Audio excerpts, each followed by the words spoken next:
جہاں لوگوں کو اللہ رسول کی بات بتائی جا رہی، تو جمعے میں وقت پہ آئیں، اپنی دینی معلومات مضبوط کریں اور اپنے لیے مضبوط کریں۔ میں آپ کو بڑے درد سے یہ بات عرض کرتا ہوں، اگر دن میں 100 لوگ مسئلہ پوچھتے ہیں نا شریعت کا، تو ان میں 95 لوگ وہ ہوتے ہیں جو طلاق کا مسئلہ پوچھتے ہیں۔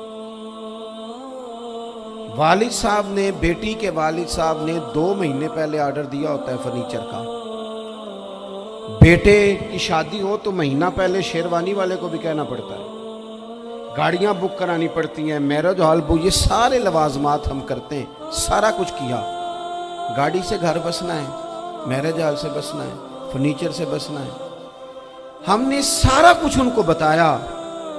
لیکن کاش 2 گھنٹے بچی کسی معلمہ کے پاس جاتی، بچہ کسی استاد کے پاس جاتا، نکاح طلاق کے مسئلے بھی سیکھتے۔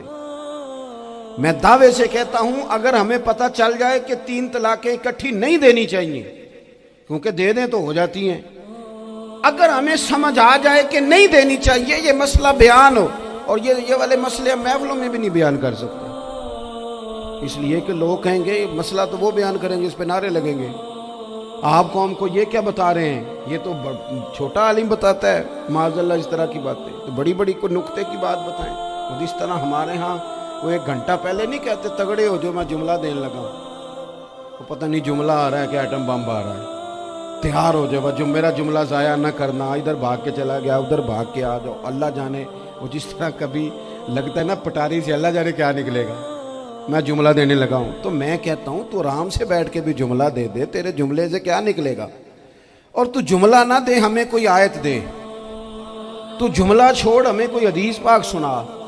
یعنی ہر نقیب، ہر خطیب، ہر نعت خواہ اٹھ کے کہتا ہے سارا قرآن ہی حضور کی تعریف ہے۔ اور بھئی اگر سارا قرآن حضور کی تعریف ہے تو چند آیتیں پڑھ دے پھر تو بھی، تو نے پڑھی تو ایک بھی نہیں اور تو کہتا جا رہا ہے سارا قرآن ہی حضور کی تعریف ہے۔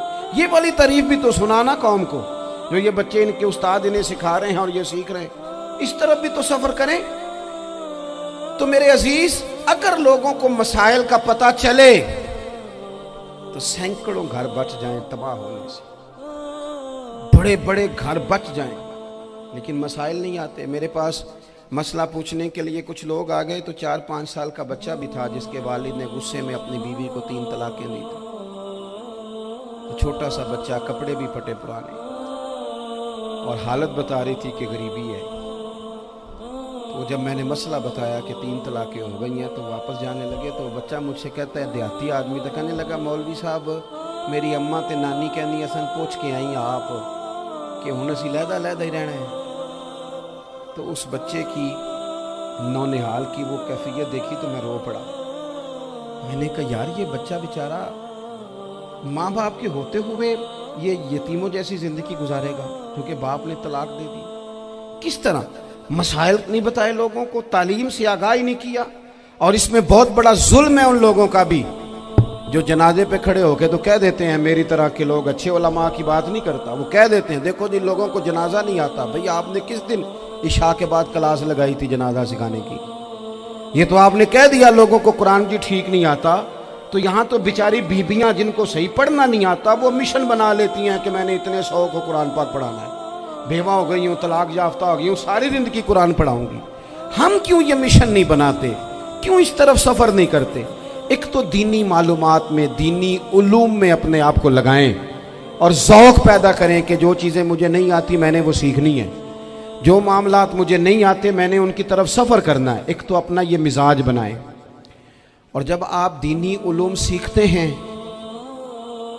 تو پتہ ہے کون سا منظر قائم ہوتا ہے؟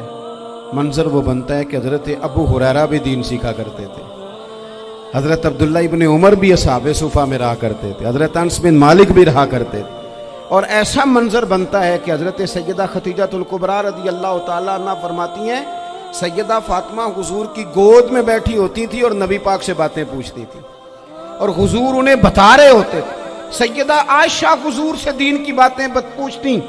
چوتھا حصہ ہماری فقہ کے اصول حضرت فاطمہ کی، حضرت عائشہ صدیقہ کی مرویات پر مبنی ہیں۔ اگر ہماری بچیاں چھوڑ دیں ڈائجسٹ پڑھنا، چھوڑ دیں ادھر ادھر کی مووی دیکھنا، اور وہ کتاب و سنت پر آ جائیں تو بہت سارے مسائل ایسے ہیں جو الجھنے سے پہلے ہی سلجھے ہوئے ہوں. دینی تعلیم کا مزاج اور ذوق. اور دوسری آیت کریمہ میں نے تلاوت کی، اللہ کریم نے قرآن مجید میں فرمایا یا ایھا الذین آمنوا قوا انفسکم واہلیکم نارا، اے ایمان والو خود بھی دوزخ کی آگ سے بچو اور اپنے گھر والوں کو بھی بچاؤ. او والد، وہ ماں جو بچوں کو بھوک سے بچانے کے لیے محنت کرتی ہے، ان کو مایوسی سے بہت سارے ماں باپ ایسے ہوتے ہیں جن کے پاس کپڑے لینے کے پیسے نہیں ہوتے عید پہ. کیوں؟ عزیز بھائی، جس طرح ہم اپنے بچوں کو دیکھیں، بہت سارے ماں باپ کے پاس گنجائش نہیں ہوتی، لیکن اس نیت سے کہ بچوں کے دل ٹوٹ جائیں گے، عید پہ کیسے گزارا کریں گے، مشکل سے بھی کپڑے خرید کے دیتے. اس طرح ہم اپنے بچوں کو بھوک سے، پیاس سے، مایوسی سے بچاتے ہیں. اس طرح ہمارے رب نے ہمارے ذمے لگایا کہ تم اپنے بچوں کو کوشش کرو دوزخ کی آگ سے بچانے کی. حضرت عمر فاروق رضی اللہ تعالیٰ عنہ نے عرض کیا تھا یا رسول اللہ صلی اللہ تعالیٰ علیہ وسلم، اس آیہ کریمہ کا معنی کیا ہے؟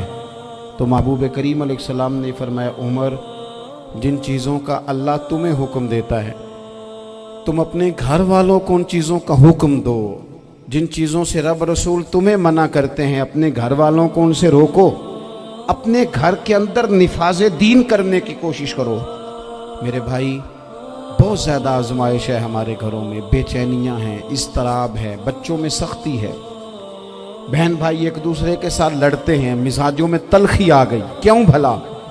اس لیے کہ ماں باپ کو جو بہترین کردار اور جو حسین طریقہ گھر میں اپنانا چاہیے تھا. بچے تقریر باہر سے سنتے ہیں لیکن وہ فالو اپنے ماں باپ کو کرتے ہیں. اگر ماں باپ میں حوصلہ ہو، صبر ہو، اطمینان ہو، خودداری ہو، تھوڑے پر گزارا کرنے کا مزاج ہو. دیکھیں نا، آج ڈپریشن ہے، ٹینشن ہے، پینکس اٹیکس ہیں، بڑی ساری چیزیں آ گئی. کیوں بھلا؟ صبر نہیں، تحمل نہیں، بردباری نہیں. آزمائے. ایک دن ایک بچہ میرے پاس آ گیا مدرسے کا اور آ کے وہ رونے لگا. میرے گھر والے کہنے لگے کھانا چھوڑ دیں، پہلے اس کی بات سن لے. میں نے کہا پتر کیا ہوا؟ کسی نے مارا ہے کسی استاد نے؟ کہنے لگے نہیں حضرت، گھر فون کیا تھا تو میری اماں اور ابا کی لڑائی ہو رہی ہے. بچہ کانپ رہا ہے، ٹانگیں کانپ رہی ہیں. میں نے کہا کیا ہو کیا گیا تمہیں پتر؟ لڑائی ہو رہی ہے تو گھروں میں ہو ہی جاتی ہے. کہنے لگے نہیں، آپ کو پتہ نہیں وہ بڑا سخت لڑتے ہیں. میرے والد جب میری والدہ کو مارنے کے لیے آگے بڑھتے ہیں تو ہم سارے چار پنجوں کے نیچے چھپ جاتے ہیں. ہمیں خوف آتا ہے، وہ منظر خطرناک ہوتا ہے. یہ کون تکلیف دے رہا ہے اپنے بچوں کو؟ یہاں بیٹھے ہمارے ہاں میلوں دور رہتے تھے اس کے گھر والے، تو وہ تکلیف میں تھا، تو گھر میں کیا کیفیت ہوگی؟ اگر حوصلہ ہو، صبر ہو، قناعت ہو، اللہ کے دیے ہوئے تھوڑے رزق پر ہمیں راضی رہنا آتا ہو، ہمارے گھروں میں سکون آئے، اطمینان آئے. ہم جو زندگی بڑی خوشی خوشی گزار سکتے ہیں، ہمارے مزاجوں کا لالچ، ہماری طبیعتوں کی بے راہ روی، ہماری جھوٹی انا کا بت ان ساری چیزوں کو ختم کر دیتا ہے. اپنی زندگی کے اندر اگر ہم وہ کردار